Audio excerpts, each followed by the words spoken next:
Welcome to this week's Cattle Call. I'm Susan Littlefield on the Rural Radio Network. Cattle Call is being brought to you by the Home Agency. We'll hear more from Ben Rand coming up. An interesting market day midweek. We, of course, saw a lot of negativity in the trade. But here's an interesting thought. Are we cautiously optimistic when it comes to what's happening to this cattle, especially when you look to the north? The market's wanting to hear something good, but cash wasn't so big. We're going to get all the details. As you can see, Brad Kooima is joining us. Brad is with Kooima Kooima Varilek out of Sioux Center, Iowa. So I want to start there. Are we waiting for some sort of excitement within this cattle market?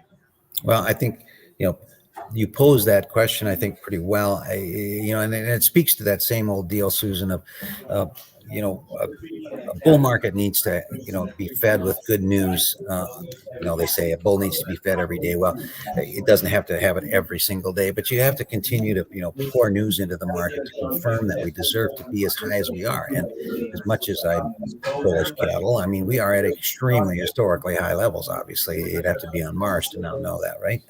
So if you don't have that, like this week, I think Monday morning, if you'd come in and ask, the pundits, almost like, when you get a trade guess for like a crop report like yesterday, so you react compared to what the trade guess is, right?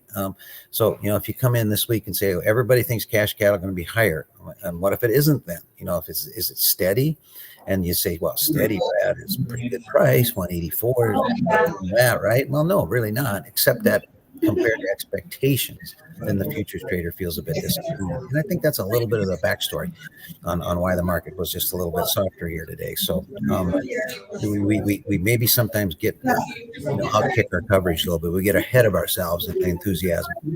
I'm not bearish per se, but I do think the market feels just a little tired here for a little bit. I think, particularly maybe in the north. What are you going to see that excites it enough to get out of this tired mode? Probably another level up in the cash market, which I think we're just a little bit away from here. In the north, I think we're going into a slight increase in supply, very seasonal, very normal. We're also seeing our weights come up a little bit. That's also seasonal, and some of that's because of the weather, and some of it's because of the kind of cattle they feed in the north, that we feed in the north. And those are calves that by now have been fed a long time, and they're just going to plain weight a little bit. Now, the south, on the other hand, showed us this week a lot smaller. They're going out of that little bit of bulge in supply they had, particularly in Kansas. So things are getting tighter there. So last week, we traded cattle here, 183 to 4 for the most part, and they had 180. So we narrowed that spread between the north and the south to the narrowest it's been in many, many, many, many months. And I guess I think that's going to be the story this week too. You got futures now above 183. The South always brags about how good a hedgers they are, right? Well, for 8-9 months, they've had this positive basis. Well, now they got to maybe have a little bit of a backbone and hold for a little higher bids down there, so that they can. I don't want to, get people panicky that, oh my gosh, Brad's bearish all of a sudden after being bullish this long. I am in the short term, maybe just in a little bit short term, but I haven't changed my mind for what I think the market's going to do down the road. We're taking a quick break in the middle of Cattle Call to talk a little bit of cattle information for our cattle producers. And joining me, Ben Rand from the Home Agency. And Ben, as cattle guys and gals are looking into fall and beyond, what are some things that you guys at the Home Agency want them to be thinking about? I think first and foremost is we got to look out for the cow calf operator when we're talking about looking forward to next year's cattle. For these fall calvers, we want them to get active. They need to be active sellers here. We're looking at 273, 74 for August feeders next year. That is a lucrative number. That is a number that needs to be protected. And I think we have an opportunity coming forward to really get our inputs down, specifically with regards to corn. We're seeing pasture come back, being green. We got a lot of great pasture that's come back. Hay prices have settled down. I think if you're looking forward to the fall as a cattleman, focus on your inputs, focus on your corn, and then protect some of these 270 numbers on the feeders. So having this conversation with you guys is as simple as picking up the phone and scheduling a meeting. How do they go about doing that? You can find me on Twitter. I'm at BenRam10. You can follow me, DM me, message me. You can call our home office, 1-800-245-4241. We love to talk cattle. We do it every day from 3:30 till 10 o'clock at night. We start back up usually about 6 o'clock in the morning. All right. Give that number one more time. 245-4241. You had kind of a good cautionary note that you were telling me about, though, as we look at this market and moving forward.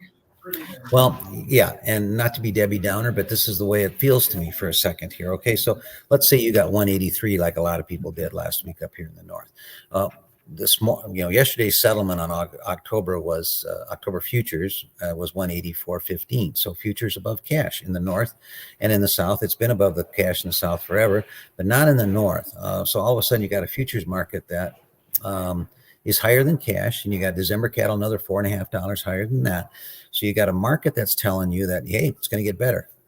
And it probably will, but I mean, the market's now telling you that for the first time. Otherwise, we have that discount structure. Cash is here, futures are down here. Okay, further incentivizing you to sell cattle on a timely basis. On top of that, of course, you had terrible winter, high price corn, and then a horrible summer for heat. You had all sorts of reasons why get these cattle dead, get them gone, get them gone, get them gone. All those reasons have now disappeared. And on top of that, you have people telling me, well, the cost of replacement cattle is high, and it is, right? Weather's better, corn's cheaper. Maybe I make these cattle just a little bigger. So we're going to keep a real close eye on that here in this office anyway, what these weights do and currentness. Thankfully, we are so current coming into this little thing, and I don't think it's going to be more than just a bump on the road. But that was something to keep an eye on pretty close. Well, I think the benefit of being able to put a little bit more weight on them is we're into fall, so we don't have to deal with those extreme heat temperatures once again. Yeah, but my father used to tell me, Brad, if you're going to feed cattle, you better have them around in the fall. It's the only decent weather we have up here to feed them. And like here, it's going to be 73. It was 57 this morning. I mean, cattle are growing 4 pounds a day all of a sudden, finally, and yeah, it's fun to watch them explode, right? So yes, it's ideal conditions, and guys are going to take advantage of it, I would think.